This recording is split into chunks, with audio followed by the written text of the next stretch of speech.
Tatapos na yung extension ni General Marbil. And meron ng mga pangalang lumulutang gaya ni General and another name na lumulutang si General. Ang mga nabanggit niyo pong pangalan ay pulos po lahat yan ay may integridad at magagaling.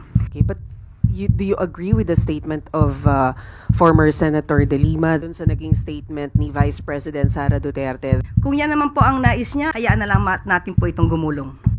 Enzo Recto, kalaban ang katiwalian at kasinungalingan, kakampi sa katotohanan at kabutihan.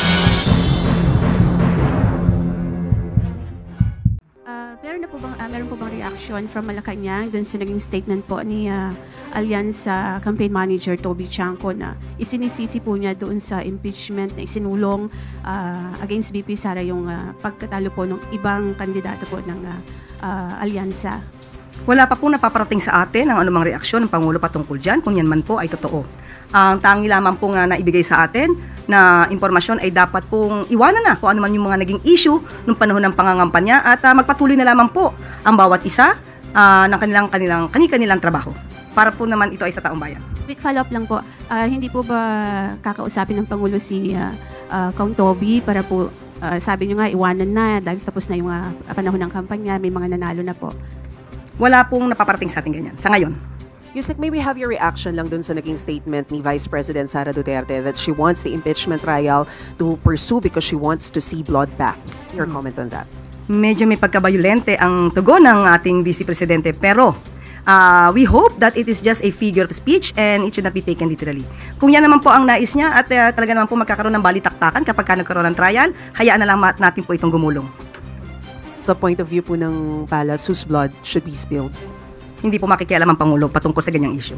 Okay, but do you agree with the statement of former Senator De Lima that this is a toxic rhetoric remarks coming from the Vice President? Hindi rin po tayo magbibigay ng anumang opinion patungkol po dyan. Salamat, Yusek. Yusek, if I'm not mistaken, matatapos na yung extension ni General Marbil sa June 4 kasi tapos na yung election. And meron ng mga pangalang lumulutang gaya ni General Melencio Nartaez being the number 2 man of the Nartaez being the number 2 man and sinasabing close din kay Senadora Amy Marcos. And another name na lumulutang si General Torre who led sensitive operations like the arrest of Pastor Apollo Kibeloy and former President Rodrigo Duterte.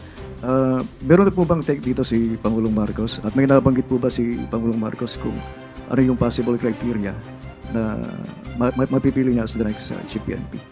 Ang mga nabanggit niyo pong pangalan ay pulos po lahat yan ay may integridad at magagaling. Sa ngayon po ay wala pa pong pinapaabot sa atin. Hintayin na lang po natin ang announcement ng Pangulo patungkol dyan. When do you expect yung announcement? Kapag may nakarating na po agad sa akin, sa inyo ko po agad ibibigay ang informasyon. Thank you very much.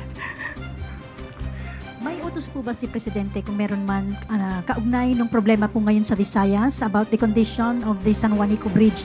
Kasi po medyo apektado na po yung mga residente, mga negosyante, at saka yung local economy doon. Ito lamang po ang una natin ipaparating. Ito ay ayon sa ating Pangulo. Ang pag-rehabilitate po, masasabi natin makakaroon ng pag-apekto sa taong bayan, sa concerned citizens na nandoon sa lugar. Pero tingnan po natin ito sa mas positibong aspeto dahil ito po ay rehabilitation. Mas nanaisin po talaga na maiwasan kung ano maaaring idulot ng disgrasya kung ito man ay hindi maaayos na maaga.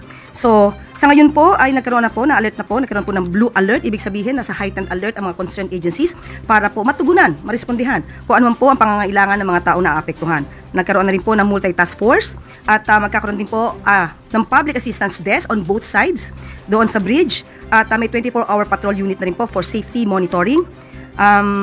Magkakaroon din po ng weighing station para madetermina yung mga vehicle na pwedeng dumaan. At ito po rin ang ipinangako ng DPWH, magkakaroon po ng 13 shuttle buses, 24/7 service para dun sa mga tao na maapektuhan para po magamit po ang lugar dahil light vehicles lamang po ang maaaring gumamit dito. So, pansamantala yun po at mayroon pong pakikipag-ugnayan ang DPWH sa LGUs at sa PPA para how to ferry the buses of passengers na maaaring maapektuhan po. Magka-follow up lang kami, ma'am, regarding po dun sa investigation ng Office of the President sa OWA, controversial 1.4 billion land acquisition deal ng OWA. Aside from former administrator Arnel Ignacio, may iba pa po bang other OWA officials na na-sanction or natanggal sa position dahil po dun sa sabing transaction? Sa ngayon po ay under investigation pa po ang lahat, at kung meron pa pong iba mga opisyal na involved dito, magkakaroon po ng aksyon. Kung sila may tatanggalin, sususpindihin, at maagarang investigasyon po ang kinakailangan dito. Tapos, na-determine na po ba ng Office of the President if yung fund na nagamit for that controversial transaction is nanggaling dun sa OWA fund, OWA GAA fund, or dun sa OWA Trust Fund? Sa initial na investigasyon, hindi po affected ang OWA Trust Fund, pero iniimbestigahan pa rin po kung may nagamit. Pero initial po na investigasyon, wala daw po. As of this moment. Okay. Yusek, the government has approved 16,000 positions for the coming school year, an increase from 10,000 teaching positions created annually under VP Duterte. Ano po yung nagtulak sa government to increase po ng 16,000 position? How will it impact the class sizes, improve the quality of education, and yung workload po ng mga teachers? Thank you po. Unang-una po, it is the directive of our President, Ferdinand Marcos Jr., to strengthen education system. And also this will add teaching workforces in the schools. We can still remember how the President immediately reacted to the suggestion of Secretary Sani Angara with regard to the needs of building of Child Development Center. The President immediately asked that the funds be released for that purpose.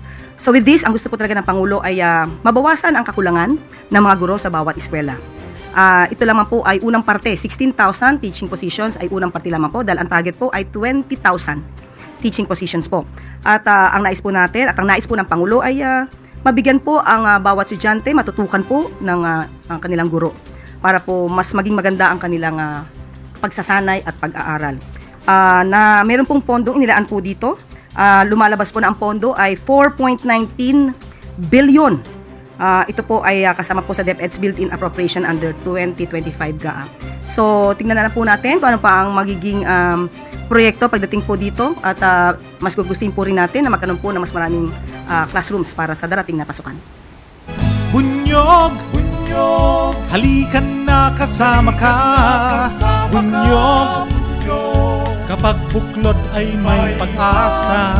Luzon, Visayas, Mindanao, isa ang pananaw. Sa bagong Pilipinas ang bunyog isisigaw. Bunyog.